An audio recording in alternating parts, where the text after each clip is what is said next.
Now, Storm Tracker weather with meteorologist Cameron Landfield. Happy Thursday, everybody. Today is going to look a little different from yesterday. A lot more clouds, cooler temperatures, even got some showers out there on the coast. So I'm going to break down what's going on here. We'll start with a look at our live camera over Eugene. Check that thing out.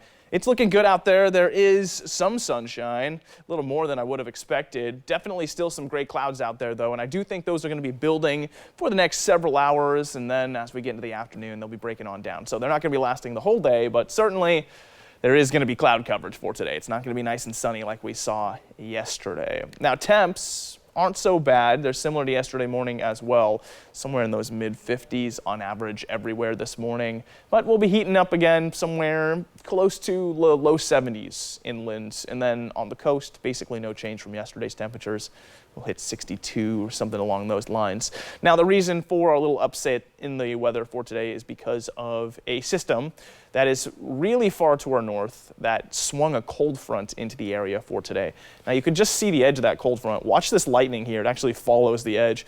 It's moving on by at the moment, and it's passing, as you can see, northeast. So this actually has taken a little bit more of a northerly turn than it looked like it would have for the past couple days here, which is why it's affecting us less. But it's still affecting us a little bit, and that's why today's weather is a little weird. But right behind that, there is more high pressure that starts to develop, and that's going to bring us the hottest day of the week for tomorrow. So this is very short-lived. Stormcast will show you a lot of chances for rain out on the coast through the morning, and we have actually been tracking some of those.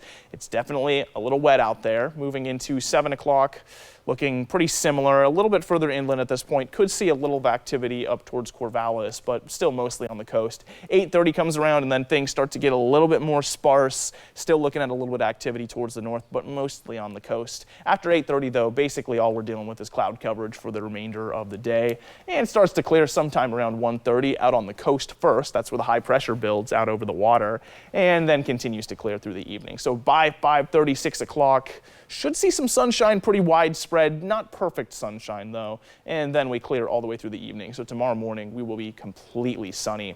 Rainfall totals for today are pretty abysmal. Not a whole lot of actual rainfall associated with this little system. And over the next 3 days, like I said, we are going to be seeing another warm-up Friday into Saturday. Check out that UV index, very high for tomorrow. You'll see the 7-day forecast shows a similar looking thing going on, heating up again for tomorrow, and then we stay pretty average Sunday forward.